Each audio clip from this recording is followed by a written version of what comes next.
बिस्मिल्लाहिर्रहमानिर्रहीम। आज का जो हमारा टॉपिक है वो है role of protein, role of carbohydrate and role of lipids in cell membrane. इससे पहले सेल मेम्ब्रेन की स्ट्रक्चर, केमिकल कंपोजिशन और इसकी इंट्रोडक्शन काफी डिटेल के साथ हमने पिछले वीडियो में पढ़ा है। आज हम पढ़ने जा रहे हैं रोल ऑफ प्रोटीन। सबसे पहले प्रोटीन जो है, दो किस्म के प्रोटीन हमने पढ़े थे। देखिए, protein are present in the form of globes floating in a sea of lipids या लिपिड बाइलेयर। पहले भी मैं आपको बता चुका हूं कि ये जो है हमारे पास, आप देख सकते हैं यहाँ पर, ये सेल मेम्ब्रेन है और सेल मेम्ब्रेन में दो किस्म के प्रोटीन मौजूद है। ये एक्सट्रिंसिक प्रोटीन है और ये इंट्रिंसिक प्रोटीन है।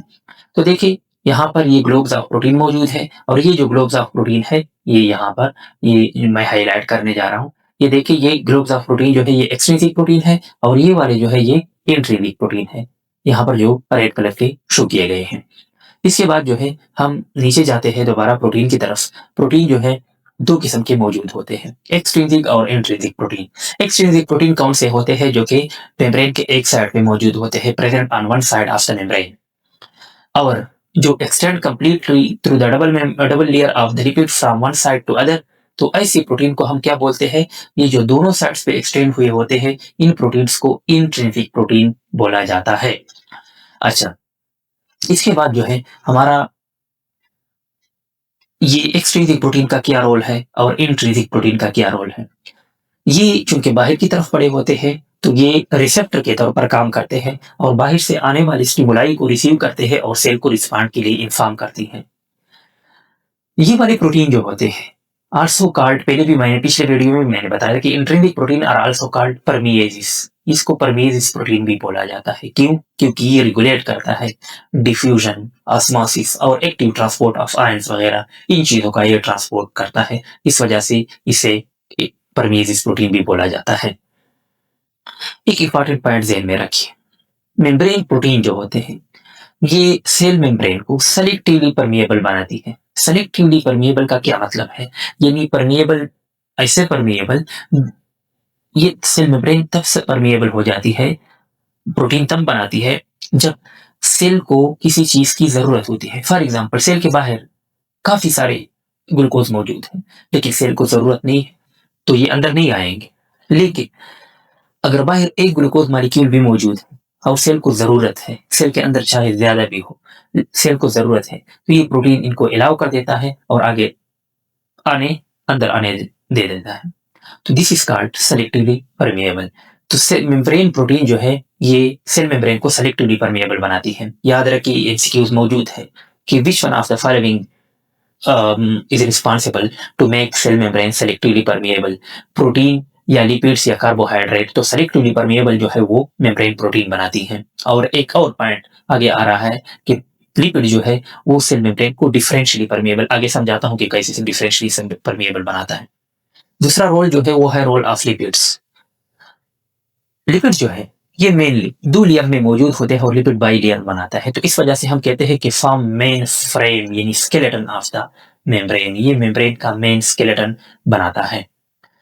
ये आगे पॉइंट आ गया, मिक्स मेम्ब्रेन डिफरेंशियली परमिएबल। ये जो लिपिड्स है ये सेल मेम्ब्रेन को डिफरेंशियली परमिएबल बनाते हैं। कैसे? ये अलाउ करता है नॉन पोलर मटेरियल को अलाउ करता है और प्रिवेंट करता है आयनिक सब्सटेंस, यानी पोलर सब्सटेंस के आने को ये स्टॉप करता है, यानी पास करना ये स्टॉप कर देता है। और पोलर सब्सटेंसेस को जो है ये अलाउ, नॉन पोलर को अलाउ करता है, पोलर सब्सटेंसेस को जो है यानी आयनिक सब्सटेंसेस को जो है ये रोकता है, अलाउ नहीं करता है। इसके अलावा जो है ये मेम्ब्रेन फ्लूइडिटी में काफी रोल प्ले करता है। कोलेस्ट्रॉल मॉलिक्यूल, ये जो लिपिड बाइलेयर है इसके अंदर मौजूद होते हैं, जहां पर फ्लूइडिटी ज्यादा होती है तो वहां पर इसकी स्पेशल अरेंजमेंट की वजह से जो है फ्लूइडिटी चेंज होती रहती है। ये था रोल ऑफ लिपिड। इसके बाद है role of carbohydrate in a cell membrane. याद रखिए, कार्बोहाइड्रेट जो है वो फ्री फॉर्म में नहीं होते जिस तरह प्रोटीन और लिपिड्स मौजूद होते हैं। कार्बोहाइड्रेट्स या तो प्रोटीन के साथ अटैच होते हैं और या लिपिड। जब प्रोटीन के साथ अटैच होते हैं तो इसको हम ग्लाइकोलिपिड यानी ग्लूकोज प्लस प्रोटीन, तो इसको हम ग्लाइकोप्रोटीन सॉरी, और जब ये लिपिड के साथ अटैच होते हैं तो इसको हम ग्लाइकोलिपिड्स बोलते हैं। यहाँ पर देखें, membrane carbohydrate are present in the form of glycoprotein or glycolipids. ये जो ग्लाइकोप्रोटीन और ग्लाइकोलिपिड्स होते हैं, चूँकि बाहर की तरफ पड़े होते हैं, डायग्राम मैं ऑलरेडी बता चुका हूँ। तो ये सेल सरफेस मार्कर के तौर पर काम करते हैं। कैसे? बाहर से आने वाली स्टिमुलाई को रिसीव करते हैं। इसके अलावा फॉर्म हार्मोन रिसेप्टर साइट, चूँकि हार्मोन जब आते हैं तो वो किसी न किसी सेल पे एक्ट करते हैं, रिस्पॉन्ड के लिए तैयार करते हैं। तो इस वजह से जो है ये हार्मोन रिसेप्टर साइट कौन होता है सेल सरफेस पे, ये यही ग्लाइकोप्रोटीन और ग्लाइकोलिपिड होते हैं। इसके अलावा जितने भी नर्व इम्पल्सेस होते हैं, बाहर से आते हैं सेल को, तो वो भी कौन रिसीव करता है, यही ग्लाइकोप्रोटीन और ग्लाइकोलिपिड्स रिसीव करता है। इसके अलावा बाहर से जो कोई चीज आता है एंटीजन, वो भी यही रिकॉग्नाइज करता है, पहचान लेता है। इसके अलावा बाहर से कोई फूड मटेरियल आ रहा है, तो वो भी यही ग्लाइकोप्रोटीन और ग्लाइकोलिपिड्स। बाहर से कोई ऐसा चीज आ रहा है कि सेल के लिए हार्मफुल है, याद रखिए एक पॉइंट यहाँ पर मैंने यूज किया है, सेल सरफेस मार्कर। इन्हीं चीजों को पहचानता है, मार्क करता है कि क्या है ये, तो ये काफी इंपॉर्टेंट है। इसके अलावा responsible for phagocytosis and pinocytosis. Phagocytosis क्या होता है और पिनोसाइटोसिस क्या होता है, तो ये आगे आने वाले है, काफी डिटेल से हम पढ़ेंगे कि फेगोसाइटोसिस और पिनोसाइटोसिस क्या है, आगे डिटेल से पढ़ेंगे इंशाल्लाह। तो ये इसके लिए भी।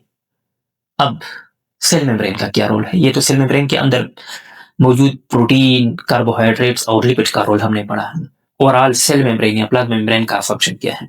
एक और एमसीक्यूज पॉइंट भी नोट कर लीजिए कि ये जो प्लाज्मा मेम्ब्रेन है ये काफी बारीक होती है, इसकी विड्थ जो है ये काफी कम होती है, 7 नैनोमीटर और 1 नैनोमीटर 10⁻⁹ तो इसी तरह टोटल जो है हमारे पास 7 मल्टीप्लाई 10⁻⁹ मीटर यानी 7 नैनोमीटर के बराबर होता है। काम क्या है, चूंकि ये सेल के बाहर मौजूद होते हैं तो सेल को सपोर्ट भी प्रोवाइड करता है, सेल की प्रोटेक्शन भी करता है और शेप भी मेंटेन करता है। इसके अलावा चूंकि बाहर और अंदर की तरफ, अंदर सेल के अंदरूनी इन्वायरमेंट और बैरूनी इन्वायरमेंट के दरमियान यही एक ही बैरियर है, प्लाज्मा मेम्ब्रेन, तो ये सेल का इंटरनल इन्वायरमेंट जो है वो इसी तरह बरकरार रखता है, मेंटेन रखता है, जैसे कि pH, food, water, enzyme etcetera, इन चीजों को ये मेंटेन रखता है। इसके अलावा सेल के अंदर मौजूद जितने भी वेस्ट मटेरियल जो पैदा होते हैं, इसका भी इखराज यानी सिक्रीशन जो है यही प्लाज्मा मेम्ब्रेन के थ्रू होता है। तो ये था complete and detail topic of plasma membrane. इसके बाद फिर हम साइटोप्लाज्म की तरफ भी जाएंगे, साइटोप्लाज्म भी पढ़ेंगे और फिर इसके बाद जो है हम पढ़ेंगे सेल की जितनी अंदरूनी ऑर्गेनेलीज वगैरह है वो पढ़ेंगे। तो ये था कंप्लीट सेल मेम्ब्रेन का टॉपिक, यानी प्लाज्मा मेम्ब्रेन का, इसका केमिकल कंपोजिशन, स्ट्रक्चर से रिलेटेड जितने भी मॉडल्स थे, इसके अलावा ये कंप्लीट डायग्राम, और इसके अलावा जो है role of protein, role of lipids, role of carbohydrate in cell membrane, और जो है फिर रोल ऑफ या फंक्शन ऑफ प्लाज्मा मेम्ब्रेन, ये हमने काफी डिटेल के साथ पढ़े हैं। अगर आपको पीडीएफ में नोट्स की जरूरत है तो आप दिए गए नंबर पे कांटेक्ट कर सकते हैं। इसके अलावा आप हमें फेसबुक, टिकटॉक और इंस्टाग्राम पे फॉलो कर सकते हैं ताकि आप अपडेट रहें। इसके अलावा आप हमारी यूट्यूब चैनल को फॉलो करें और थंबनेल की बटन जरूर दबाइए ताकि हर नई आने वाली वीडियो आपको जो है बर वक्त मिल सके। साथ साथ सब्सक्राइब की बटन ना भूलिए। आज के लिए इतना ही काफी है। अल्लाह हाफिज।